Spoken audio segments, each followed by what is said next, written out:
से पंजाब सरकार में आम आदमी पार्टी के मंत्री संजीव अरोड़ा जी के घर पे ईडी की रेड चल रही है। ईडी का काम है कि देश के अंदर अगर कहीं मनी लॉन्ड्रिंग हो रही है तो उसको रोकना, उसकी जांच करना। अगर इस मकसद से ईडी अपनी कार्रवाई करे तो हमें कोई परेशानी नहीं है। लेकिन जो हमने देखा कि जब से मोदी राज आया है इस देश के अंदर, सीबीआई भ्रष्टाचार के रोकने के लिए काम नहीं करती और ईडी मनी लॉन्ड्रिंग रोकने के लिए काम नहीं करती। वो सिर्फ और सिर्फ दूसरी पार्टियों को तोड़ने, उनके नेताओं को डराने, धमकाने और उन्हें बीजेपी में शामिल कराने का काम करती हैं।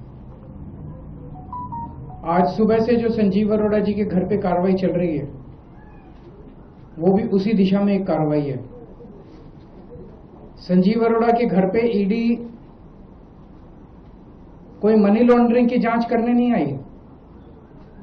पिछले 1 महीने के अंदर ये दूसरी ईडी की रेड है संजीव अरोड़ा जी के यहां। एक बार 17 अप्रैल को आई थी ईडी।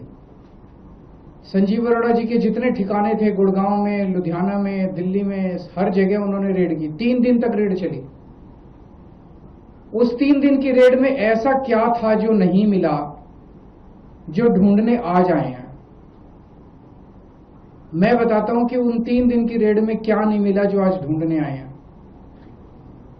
उसी वक्त अशोक मित्तल जी के यहां रेड हुई, उनके यहां भी 3 दिन रेड चली और उस 3 दिन की रेड के बाद अशोक मित्तल जी ने बीजेपी ज्वाइन कर ली। उनके यहां रेड खत्म हो गई, उनका सारा मामला रफा दफा हो गया। संजीव अरोड़ा जी ने बीजेपी ज्वाइन नहीं की। उस दिन उन पे काफी दबाव डाला गया, बीजेपी ज्वाइन कर लो, बीजेपी ज्वाइन कर लो। अगर वो उस दिन बीजेपी ज्वाइन कर लेते तो शायद आज ईडी की रेड नहीं होती। तो आज ईडी की रेड हुई है उनको सबक सिखाने के लिए कि तुमने बीजेपी ज्वाइन क्यों नहीं की। या तो बीजेपी ज्वाइन कर लो और उन्हें तो गिरफ्तार कर लिए जाओगे। इसलिए आज ईडी की रेड हुई है। यह बहुत ही दुख की बात है जिस तरह से एजेंसीज को दुरुपयोग किया जा रहा है मोदी राज के अंदर।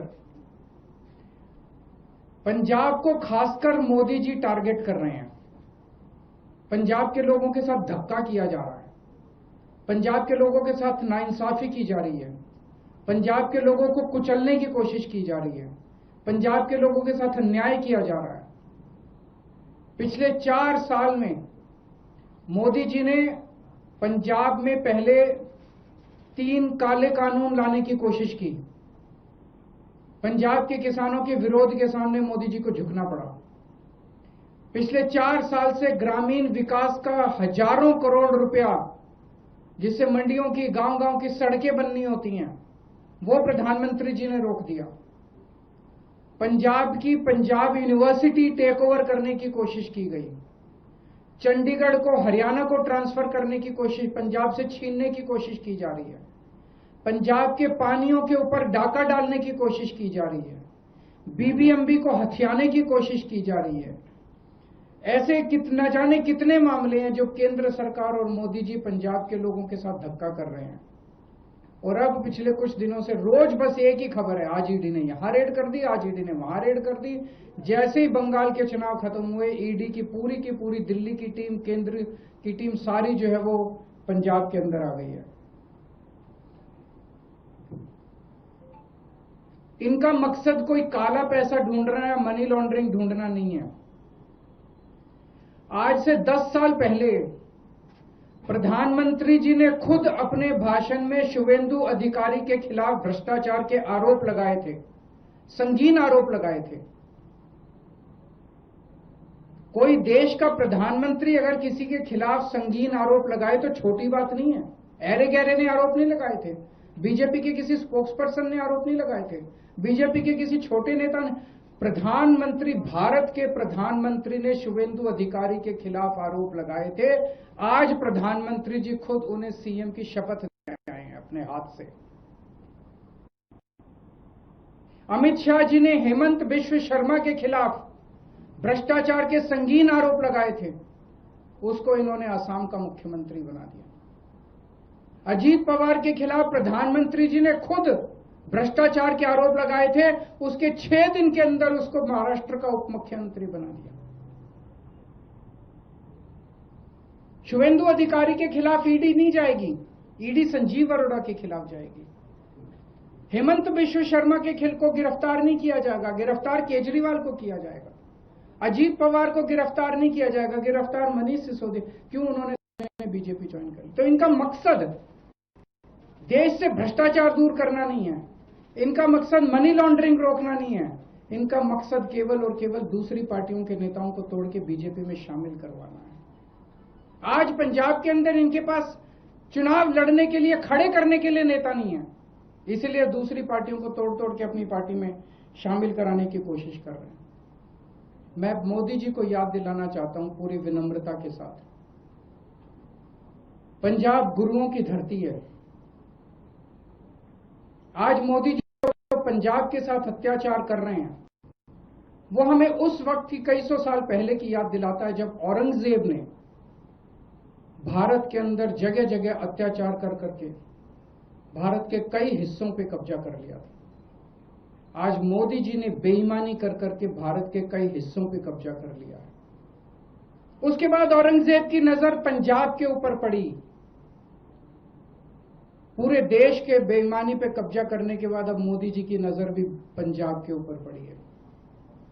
औरंगजेब ने पंजाब के लोगों के साथ खूब अत्याचार किया, मोदी जी भी पंजाब के लोगों के साथ खूब अत्याचार कर रहे हैं। लेकिन उस वक्त हमारे गुरु साहिबान ने औरंगजेब के अत्याचार का सामना किया, अन्याय का सामना किया और अपनी कुर्बानियां दी। उनकी कुर्बानियों से प्रेरित होकर आज पंजाब के लोग खड़े होकर मोदी जी के अत्याचार और अन्याय का सामना करेंगे और पूरे देश को मोदी राज के अन्याय और अत्याचार से मुक्ति दिलाएंगे।